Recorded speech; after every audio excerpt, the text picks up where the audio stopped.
Hello everyone, and welcome back to the Software Engineering Pathway.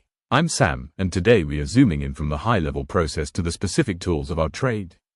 We are diving into Knowledge 22, K22, principles of a range of development techniques and artifacts. If K21 was the map of the journey, K22 is the backpack of equipment you carry. The concept I want you to adopt today is that of the master craftsman. A hobbyist might hack together a solution, but a craftsman uses specific, proven techniques to produce high-quality work. Our goal is to understand two things: the techniques, the actions you take, like modeling or testing, and the artifacts, the physical evidence that those actions produce.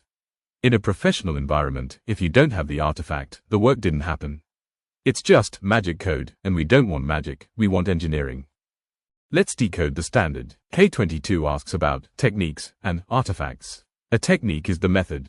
It is the doing. It is you sitting down to draw a diagram or write a unit test script. An artifact is the result. It is the tangible file, document, or report that proves you did the thinking. A UML diagram is an artifact. A past test report is an artifact. The relationship is simple: you apply a technique to produce an artifact. But context matters. In a greenfield context, a brand new project, your techniques will focus heavily on design and architecture diagrams. In a brownfield context, legacy code, your techniques will shift to debugging, refactoring, and producing regression test reports. Let's look at the first major technique, UML, or Unified Modeling Language. The technique here is visualization. We use UML to solve logic problems before we write a single line of code. It is the blueprint. The artifacts you produce are specific. A class diagram shows the static structure, what data sits where. A sequence diagram is dynamic. It shows the conversation between your API, your service, and your database over time. In the context of a complex system, these artifacts are gold. They prevent the "I thought it worked like this" arguments later in the project. Technique number 2 is unit testing. This is non-negotiable for a software engineer. The technique involves writing code that tests your other code. The principle is to isolate a single function or class and prove it behaves exactly as expected. The artifacts are your test suite, the actual files containing the tests, and the coverage report. This report is a crucial artifact for stakeholders. It proves that 85% or 90% of your logic has been verified. You apply this in the development stage. If you are doing test-driven development, TDD, you write the test artifact before the code artifact. Technique number 3 is debugging. Many think debugging is just fixing it, but it is a formal technique. It is the systematic process of finding defects. It is not guessing, it is science. You form a hypothesis, isolate the variable, and prove the cause. The artifacts here are often overlooked. They include the logs that captured the crash. They include the bug report, a formal document detailing the steps to reproduce. Even a screenshot of your IDE stopped at a breakpoint is a valid artifact. It proves you investigated the state of the application at the moment of failure. Technique 4 involves using frameworks and libraries. Think of React, Spring Boot, or .NET Core. The technique is reuse. We do not reinvent the wheel. We use frameworks to handle the boring stuff: routing, database connections, security, so we can focus on the business logic. The artifacts produced here are your dependency files, like your package, JSON or pom.xml.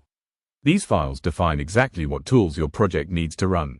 Applying this technique correctly ensures your project is standard, secure, and easy for other engineers to join. Finally, software architecture. This is the technique of structuring the system at a high level. Are you building a monolith? Or microservices? Are you using a layered approach?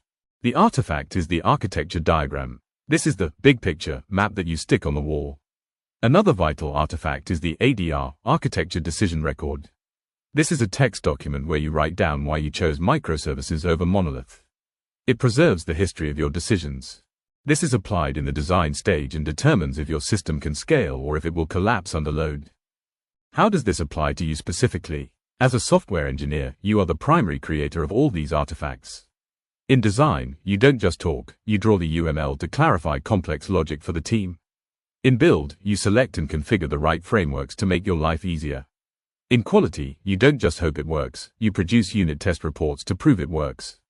In maintenance, you use debugging tools to surgically remove bugs. And throughout it all, you maintain the documentation artifacts so the project stays healthy. Here is how you can apply K22 tomorrow. Action 1, UML. Pick a piece of code that is hard to understand. Don't rewrite it yet. Reverse engineer a simple diagram for it. Draw boxes and arrows. Label it current state logic. You have created a design artifact. Action 2. Testing. Find a function that has no tests. Write just one test for it. Run it. Screenshot the green pass message. You have created a quality artifact. Action 3. Debugging. The next time you fix a bug, save the error log before you fix it. That log file is evidence of the technique you used to find the problem. The goal is to stop doing work in your head and start creating tangible evidence of your engineering process. For your portfolio, use the STAR method to showcase your toolkit. Situation: a legacy module was causing random crashes in our application. Task: I needed to identify the root cause and refactor the code safely. Action: I applied debugging techniques by setting breakpoints to isolate the crash state. Once identified, I created a sequence diagram to visualize the race condition. Before fixing it, I wrote a failing unit test to reproduce the issue, then fixed the code until the test passed. Result: the crashes stopped, and the module now has test coverage. Reflection: I learned that visualizing the flow with UML revealed the logic error much faster than just reading the code. In your major project, K22 provides the meat of your technical chapters. In Chapter 3, Design, you must include UML diagrams. Show a class diagram or a sequence diagram. Show your architecture diagram. In Chapter 4, Implementation, discuss the frameworks you selected. Why did you choose them? Show your dependency files. In Chapter 5, Testing, don't just say, I tested it. Paste a screenshot of your unit test coverage report. Paste a sample bug report you raised and fixed. My advice: don't just fill your report with pages of code.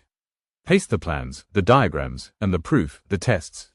That is what assessors want to see. Let's wrap up. We've learned that K22 is your toolkit. We explored the key techniques: UML, unit testing, debugging, frameworks, and architecture. We learned that every technique must produce an artifact, a diagram, a report, or a log. Your next step is to look at your last code commit. Did you produce an artifact? If not, go back and draw the diagram or write the test. In our next session, we will look at K23, where we zoom out again to look at the management methodologies like Scrum and Waterfall that organize these techniques. Remember, amateurs write code. Professionals build artifacts. See you next time. Thank you so much for joining me today. I hope you now feel more confident in mastering this topic. If you found value in this session, I have a small favor to ask. Please hit that subscribe button, give this video a like, and follow our channel. It really means a lot to me and helps the algorithm show these lessons to other apprentices, just like you, who need support. Don't forget, you can download today's slides and the full transcript at www.mentorinai.com EPA Hub.